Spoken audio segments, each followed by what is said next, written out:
Welcome in to another edition of Gold and Black Radio. I'm your host, Derek Schultz. The transfer portal attrition continues for Purdue football, but they're also working on some additions as well to Barry Odom's new team.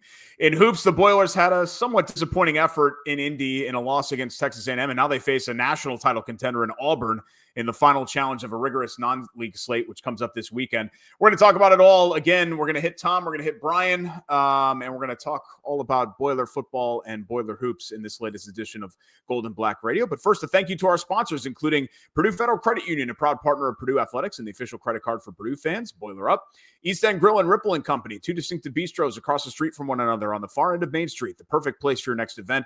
And the Whitaker Inn for unparalleled comfort and cuisine. Let's visit the Whitaker Inn. Let's welcome on Tom Dienhart, the football writer and analyst for goldandblack.com, who has remained busy despite now 2 weeks since the season officially ended on the field.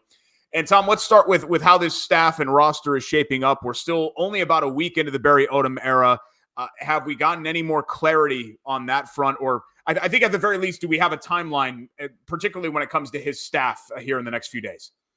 Yeah, I think he's got his staff pretty well lined up, Derek. We'll start to see that staff, I think, unveil. I think he wants to unveil it all at once.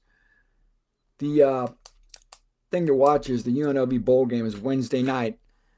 Kicks off at 9 p.m. Eastern time, Derek. If you can stay up late, you can watch UNLV play Cal in the LA Bowl.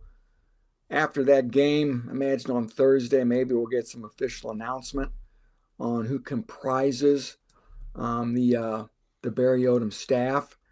I think you can anticipate several coaches from UNLV being a part of that staff.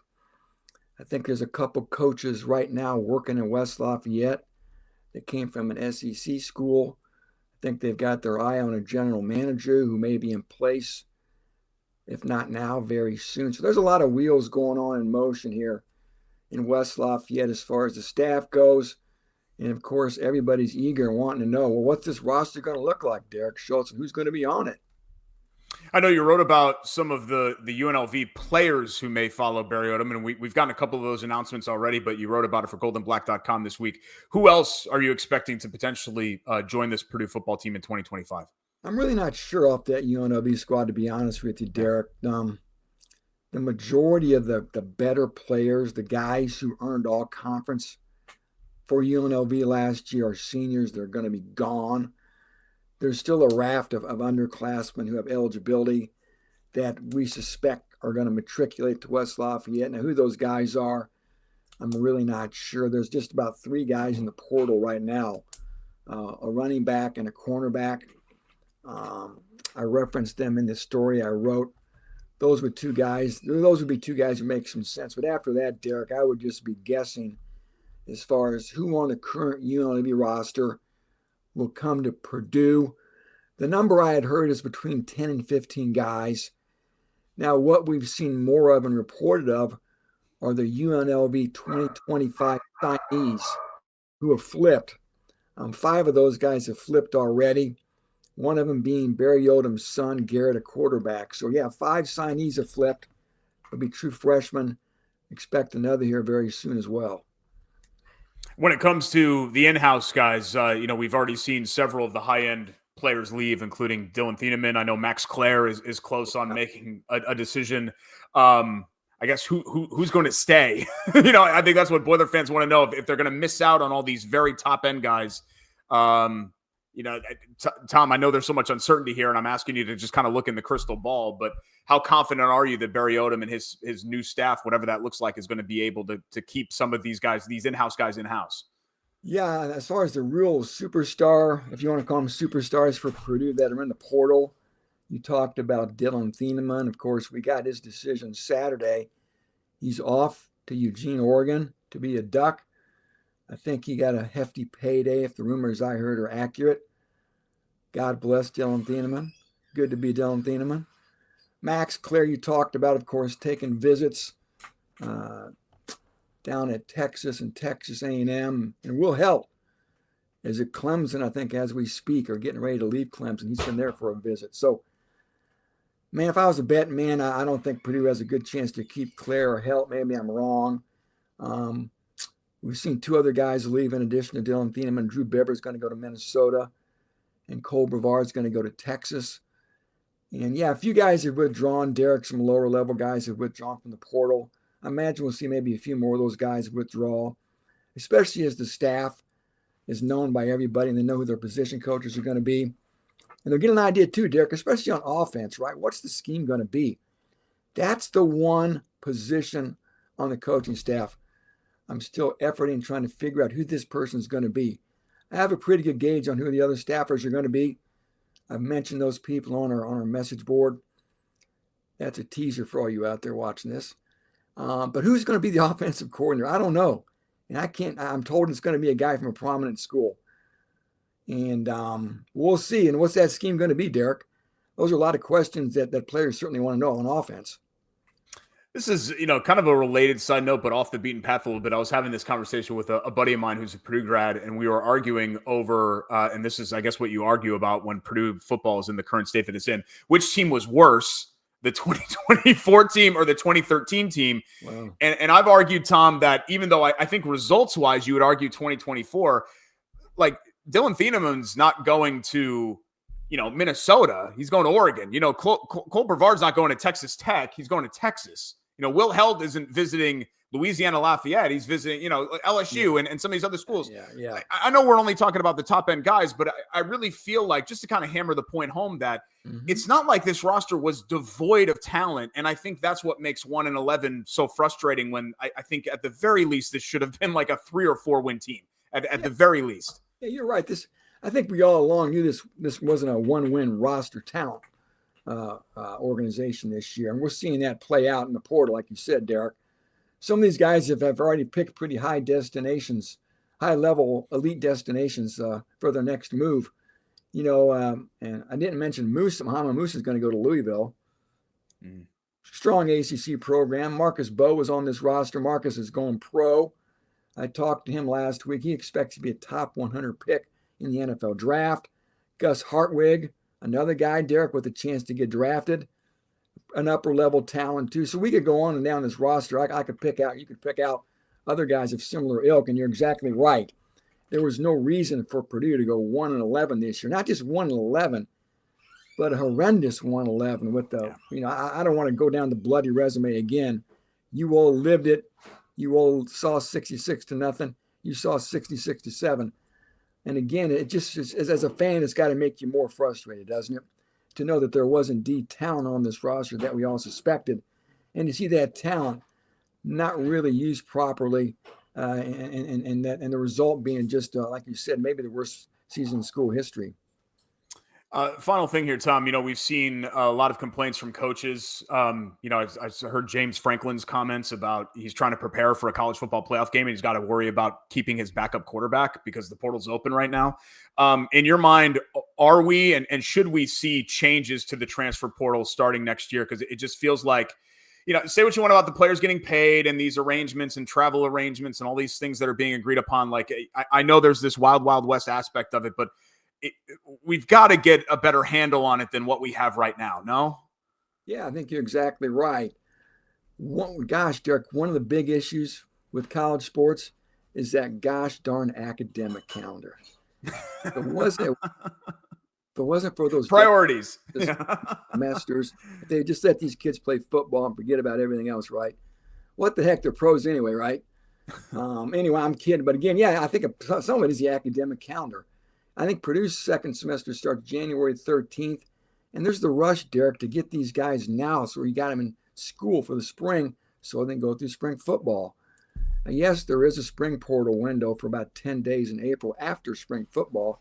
But this is always considered the time to do your shopping when the supermarket, if you will, is the most flush with talent.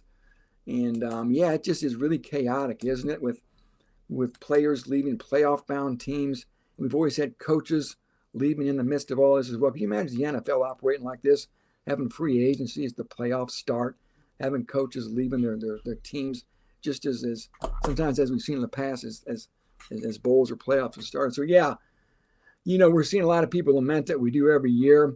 Maybe at some point, if the chaos gets strong enough, maybe it will now with the playoff, maybe we'll have some movement for change to get a more reasonable calendar in the future.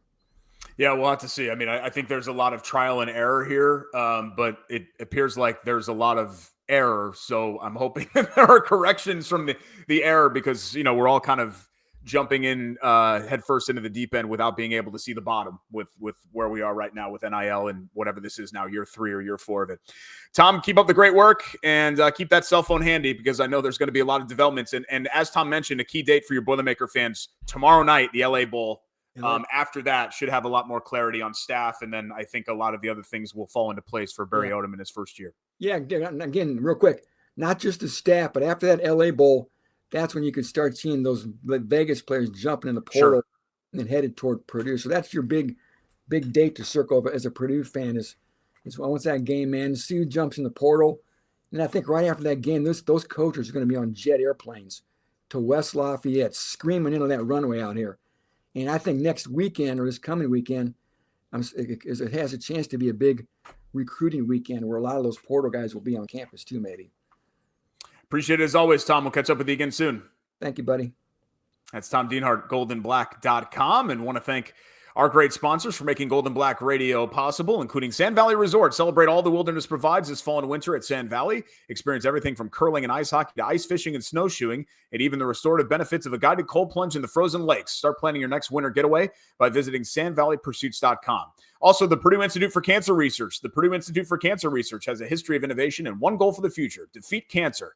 Purdue brings together world-class Boilermaker scientists from all across the university, conducting cutting-edge research that uncovers new ways to prevent, diagnose, and treat cancer. With your support, cancer research saves lives. Join the fight and donate to the Purdue Institute for Cancer Research today. And don't forget to sign up to become a member for Tom's work, for Brian's work, and all of the best Purdue coverage right here at goldenblack.com. In fact, speaking of Brian, I'm going to have to go into settings here and change my background. Bang, there we go. Because it's basketball time. Let's bring on Brian Neubert to talk about the basketball version of the Boilers.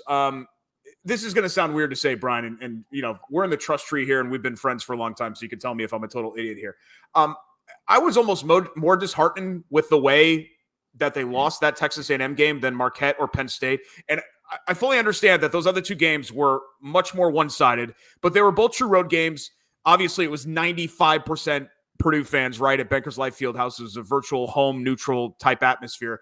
But just to see Purdue get pushed around like that in a game that, like, I think A&M's good. I don't know. There were just the vibes around that game. It just, to see them struggle the way that they did and have done to them what they have done to so many teams over the last couple of years, to me was a little bit disheartening. Yeah, and let me start off by saying everything you've ever said to me, Derek, has been weird. Yes, Purdue was out-physicaled in that game, and that is kind of a turnabout is fair play sort of dynamic to some of the things that have happened to Purdue so far this season in terms of, Purdue's been pushing people around for a couple of years here, and, they're now getting some measure of, I guess, what you might call comeuppance, although I think that's better associated with people who are bad guys. I don't think Purdue's a bad guy by any sense of the imagination, but Purdue is not the most physical team on the floor a lot of these games. It wasn't at Marquette. It wasn't at Penn State. It wasn't against Texas A&M. It probably wasn't versus Maryland either. I mean, some of the games Purdue's won to Ole Miss, perhaps even NC State. NC State's physicality gave Purdue problems for a while there. And that's just, I guess, sort of the natural ebb and flow of college basketball, college sports in general, the ups and downs of your personnel groupings and things like that. You can't have a complete team every single year. And I think Purdue's overall physicality, and by physicality, I don't just mean Ross-Ade being gone. I mean 1 through 5 all across the board. Purdue's guards have always been small. They've always been players that people have gone at physically. It just got covered up by Ross-Ade just wreaking havoc to everything in his path around the basket. But now some of that stuff is not being covered up by, that massive advantage Purdue's always had. And I think this is a Purdue team with, scant distinct physical advantages. I think Camden Heide and Miles Colvin give you some athleticism that other teams can't match, but you don't have that elite quickness. You don't have that elite speed anymore without Lance Jones, too. You don't have that elite physical presence in Zach-Edey. And,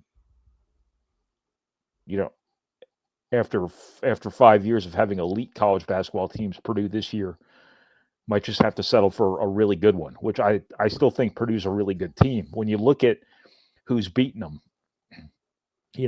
the problems have been opponent specific. It's been Marquette, it's been Penn State, it's been Texas A&M, all very high energy, high physicality, aggressive defensive teams that make it hard for anybody to execute on offense. And Purdue struggled at times against teams like that before, even with Zach-Edey. And now without Zach-Edey, you don't have that sort of golden parachute there to get you through it. But I still think Purdue's a really, really good team. They're just not a perfect team. And that's been made very clear to us here through these first couple weeks of the season, a couple months of the season, whatever it's been at this point. But I don't know how many perfect teams there are out there. It's just, the standard Purdue set here the last couple of Novembers and Decembers is pretty unattainable. So it's probably a little bit of a shock to the system here to people watching this team actually get beat by people, as opposed to the only games Purdue ever lost before were games Purdue kind of gave away. I think this is, I want to say maybe the third or fourth time that, and I think you brought him up last week too, that you brought up Lance Jones. Like, everybody obviously talks about Zach-Edey. He's a two-time National Player of the Year. Like, you lose him, Yeah. any of the talking heads, you mentioned Purdue, they're going to bring up Zach-Edey and that loss. But are we underrating that loss because of what he, and I don't want to make it sound like Boilermaker fans didn't appreciate Lance. I mean, he had one of the biggest shots probably in the program history against Tennessee to push that lead to 6, where it was the first time you really felt like, oh my God, like, I think this Final Four thing is actually happening here. But are we not talking about that void enough, as we always seem to mention the Zach-Edey void, but what Lance Jones brought, particularly for this team and in some of the areas that they fall short, Brian? In some ways, Lance Jones' absence is being felt right now just as much as Zach-Edey's. And it's kind of futile talking about things that aren't coming back. Mm-hmm. But I think what Purdue hasn't been this season has really illustrated better what Purdue had last season than maybe last season even did. But when you had Lance Jones back there, you could not press Purdue. You could not apply backcourt pressure because Lance Jones, once you get the ball out of Braden Smith's hands, Lance Jones is just going to run right past it all. Go end to end for a basket. He was a one-man fast break, and you don't really have that right now. Lance Jones was that secondary ball handler. The reason that Painter wanted to kind of crowbar Jakari Harris or CJ Cox, whoever it would have been, into that starting 5 to start the year was precisely what you're seeing right now, where people are applying backcourt nuisance pressure just to slow Purdue down, just to force the ball out of Braden Smith's hands. And then you don't really have that second guy who can go past people. Fletcher Lawyer's like a third ball handler. He's not a second ball handler. You don't have that quickness. You don't have that natural ball handling ability in a player who's not playing with the ball primarily in his hands. That's what Lance Jones gave you last year, on top of the defensive versatility where you could put him on the ball defensively the way Purdue's been putting Miles Colvin on the ball now. And, he didn't have a great defensive year last year, contrary to, I think, popular perception. But Lance Jones was the best you had in terms of being able to stay in front of the basketball. It allowed you to move Braden Smith off the ball defensively.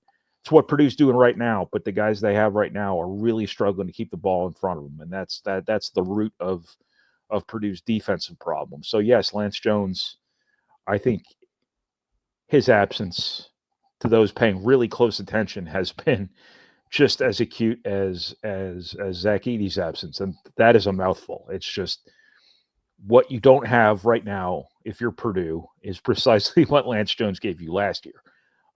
Just a really significant loss, and just somebody they couldn't replace. They had high hopes, obviously, for Jakari Harris, CJ Cox, and both of those guys are going to be good players at Purdue. Both of them are going to help them this year, but they are freshmen. Mm-hmm. And freshmen, two things often happen to freshmen. One, they get skittish, and 2, they struggle to shoot. And when you look at the 2 of those guys, CJ Cox gets rattled a little bit in full court pressure, as you can expect a freshman to do so, especially when, they're a player like CJ Cox, who we're finding out now is more of a scoring guard than he is a natural ball handler. And then Jakari Harris's shooting, hasn't been up to snuff in terms of what they would need from that guy playing off the ball when people want to help in the post. So between those 2 guys, you hope through the course of the year they will get better, but youth is showing up. And, you are still in a place in college basketball here where you are playing kids against men, because all of these teams Purdue's playing against have grad students everywhere. All these guys are 23 years old, and Purdue's still playing 19-year-olds. And it was bound to show up sooner or later. And after a couple of years here of Purdue really not showing all that many vulnerabilities this time of year, now reality's kind of setting back in. Because of that youth, are you still optimistic about? There's been a lot of talk about what this team's ceiling actually is, and people, Brian, people love to make broad declarations in December. I mean, I always go back to the 2018-19 team and watching them at the Crossroads Classic, and I thought to myself, oh my God, like if Carson Edwards doesn't score 55 every night, then they're going to lose every game that they play. And then, of course, that team came an unrepeatable sequence away from making a Final Four, right? And beating that year's eventual national champion. But what are your expectations for the actual ceiling of this team? Is this what they are? Is like a 22-win team? And if you make the Sweet 16, okay, great. Is that where you are with this team? Well, I thought all along that this would be a Big Ten contender, top 5 seed, second weekend sort of team, building up to something maybe bigger next year. And I still think they're right on schedule for that. I think they're going to be a real factor in the Big Ten. I think they're going to win all their home games. I think they're going to get their share of road games. And I think that, the West Coast travel is going to cost a lot of those West Coast teams wins and things like that. So I think it's going to be a pretty wide open race, and it's going to be a pretty tight race. But I think, Purdue's going to be right there in the end. And if you're right there in the end in the Big Ten with the resume Purdue's going to have, with 20-plus wins, with the strength of schedule Purdue will have, with the quad ones you'll have over Alabama, over Ole Miss, plus the fact all of your losses so far are going to be really acceptable losses. I think that you're going to be sitting right there in line once again for a pretty good seed. You get a pretty good seed. You figure you're a better team later in the year than you are right now. And I do think there's a lot of stuff still being ironed out here for Purdue. So I do think it's perfectly reasonable to expect them in a month to be a better team than they are right now. And a team that can do some damage in March. Is this a Final Four team? It doesn't look like it right now, but you never know. It comes down to matchups. Obviously, we have seen here these last couple weeks, there are matchups that can be really problematic for Purdue in terms of the way somebody defends, the experience they have, the system they have. But Purdue could also be very different here in a couple weeks too, and better suited to handle that. Purdue's been pretty adaptable over the years in terms of figuring things out on the fly. They have been a team, at least last year, and some years prior to the 2 before last year, they have been a team that's shown an ability to be better at the end of the year than they are at the start of the year. Purdue's been pretty damn good at the start of the year here too, the last couple of years. So that's probably kind of a non-starter argument. But I think that Purdue will be fine. I don't think any less of them right now than I did before they played Corpus Christi here back in November. They're just an imperfect team, but college basketball is a game that's played by imperfect teams. And Purdue's still one of the best imperfect teams out there, I think. Last thing here, Brian, a lot of the listeners and viewers of this show follow all Purdue athletics, right? Even though obviously we heavily focus on men's basketball and football on this program. And there's been a lot of talk about the attrition on Dave Chantel's volleyball team that made the Sweet 16, lost to Louisville. It was an all chalk Final Four, all number 1 seed Final Four. And, it's a Purdue program that has bumped its head up against a glass ceiling a lot, even though there's been a lot of success there. And some of its best players are moving on. Is that a sign of? I think Purdue fans are in the panicking mood because of the fall that we just saw with the football team. But it is a little bit unnerving to see some of the best athletes, forget volleyball, at the entire university decide to move on to the transfer portal all in the span of about 48 hours. Yeah, I don't want to posit myself here as the expert on a sport I don't cover day to day, but I do think everybody's extra panicky because football just went 1-11, so they're a little bit on edge anyway. Obviously, a really bad day. Really bad. I guess it was all one day, wasn't it? Yeah. All of those volleyball players who are going to make up the core of what could have been a really good team next season. What's to say it can't be? I have no idea. I'm commenting on something here I'm not knee deep in, but I think two things. One, everybody runs right to the NIL part of it.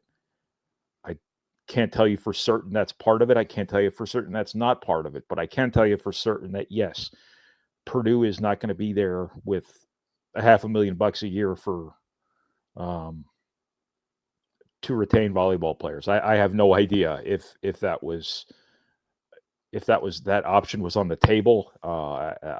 But I do think that volleyball is a major revenue sport at a lot of places. Nebraska being one of them. I think Penn State being one of them. A lot of the West Coast schools. So if there will be money for these young women to go get, if that's what they're looking for, these next couple months are kind of the last dying breaths, theoretically, of the completely unregulated, completely open market of the NIL era. So if you're going to cash in, you do it right now. And one thing you'll notice around the college football landscape too right now is Purdue's not the only school. All these people jumping in the portal. I just saw stuff today about Alabama wide receivers and Oklahoma wide receivers, legitimate like stars at big time programs going in the portal because it's, why not? If somebody wants to give you $10 million a transfer, yeah, you'd be silly to not look at that. But the other part of it with the volleyball story, I think, and this has been suggested to me, not told to me necessarily like it's rock solid information, but I don't know how much parity there is in volleyball. I just know Purdue's gotten close a couple times, but as you use the perfect term, the glass ceiling, you hit your head on that thing more than you break through it. And I'm sure a lot of these young women want to go to a Final Four, want to win a national title. And, sometimes you can do that transactionally. You can just go find a shortcut to it. I'm not saying that to diminish their competitiveness. Obviously, they want to play at the highest level of their sport, if that's the case. But I would compare this to men's basketball last year, where, after Zach Eady's junior year, he could have left. Braden Smith could have left. Fletcher Lawyer could have left. A lot of those guys could have left. Trey Kaufman-Ryan could have left. They could have gone somewhere big time and been virtually guaranteed a Final Four at a lot of places and made a lot of money doing it. They all came back to try to do it together, and they did. And I know volleyball is a different sport than basketball, but all these young women could have come back for one more year together and tried to do it here at Purdue. And maybe they didn't think they could. Maybe they were discouraged by the fact that they've come close. But you're just in this volleyball conference where every game, every match, it's Penn State, it's Wisconsin, it's this team, it's that team. It's just this meat grinder just to get a decent seed to the NCAA tournament, let alone get to the NCAA tournament and then run into a Louisville or run into a Stanford or run into a Wisconsin again or whoever it's been.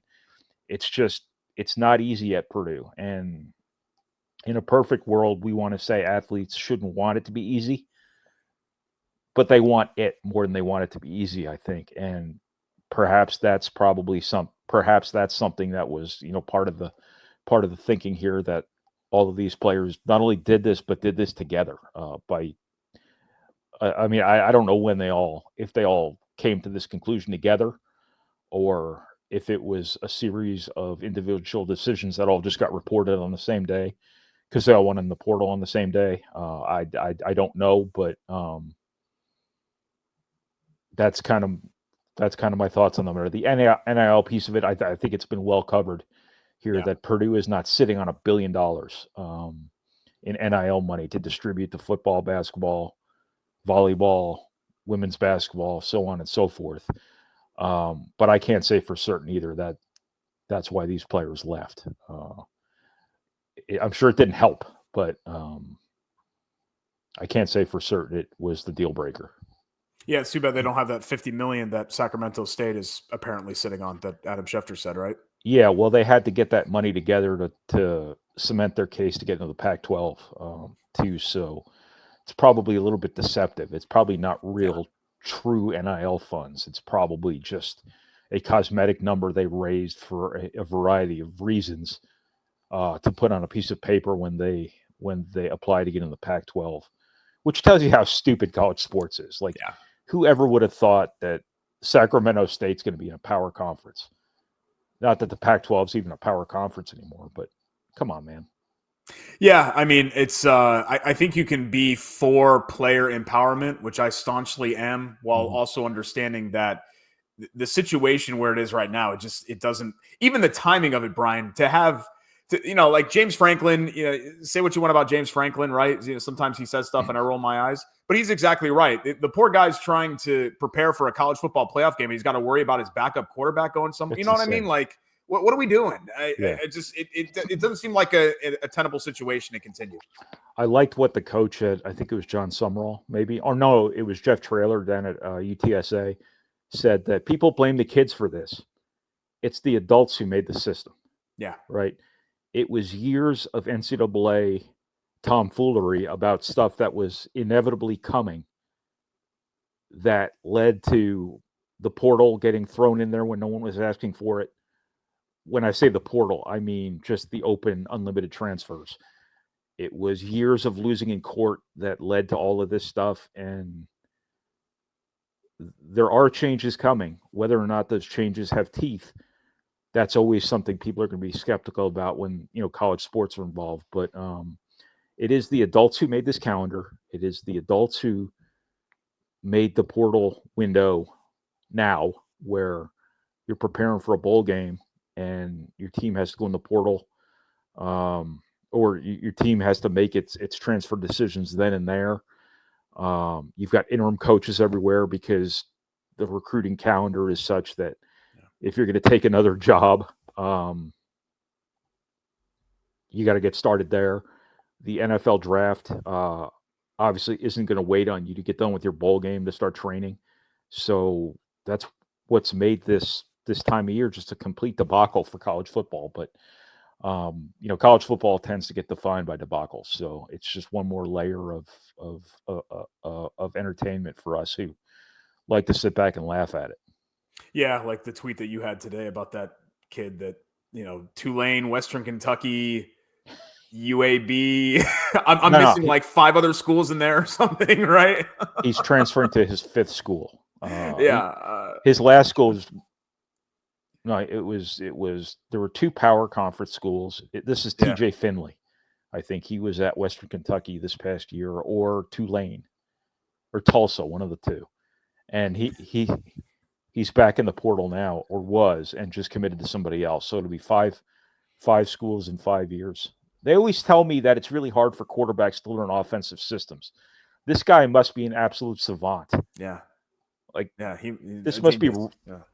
This must be Rain Man, right? Show him the playbook and he's got it. But again, good for him, right?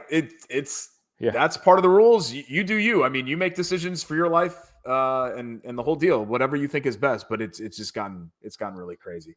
Appreciate it as always, man. Thanks for your insights, and we'll talk again next week. No problem, Derek. Thanks, man. That's Brian Neubert, goldenblack.com, and that's our show, Golden Black Radio, this Tuesday edition. Thanks so much for joining us. And a final thank you to our great sponsors, the Purdue Federal Credit Union, the official credit card for Purdue fans, East End Grill and Ripple & Company, 2 distinctive bistros across the street from one another on the far end of Main Street in Lafayette. The Whitaker Inn, this Midwestern oasis, perfect for a relaxing staycation or a weekend getaway. Escape from the ordinary at the Whitaker Inn. Sand Valley Resort. Celebrate all that the wilderness provides this fall and winter at Sand Valley. Plan your next winter getaway by heading to sandvalleypursuits.com. And the Purdue Institute for Cancer Research, which has a history of innovation and one goal for the future: defeat cancer. Join the fight and donate to the Purdue Institute for Cancer Research today. And don't forget to sign up to become a member for Tom's work, for Brian's work, for Alan, for Carm, for the entire crew, Knucklehead Central, everything right here at goldandblack.com, where things are crack-a-lacking, to say the least, with football and the transfer portal and men's basketball getting back into the Big Ten season here in a couple of weeks. And it's just going to keep on churning here through January and February and so on. So you want to be a subscriber and be on top of things right here at GBI. Thanks so much for joining us on Gold and Black Radio, this Tuesday edition. Happy holidays. We will be back again next week for a show, of course, and we're not taking the break because Tuesday technically isn't Christmas Eve or Christmas, so we will have a show next week which you can stay tuned for. And, of course, we'll have more coverage of shows that don't involve me coming up later on this week. Just keep it locked right here at goldandblack.com. But until next Tuesday for our edition of Gold and Black Radio, I'm Derek Schultz. I hope you enjoyed it, and we'll see you next time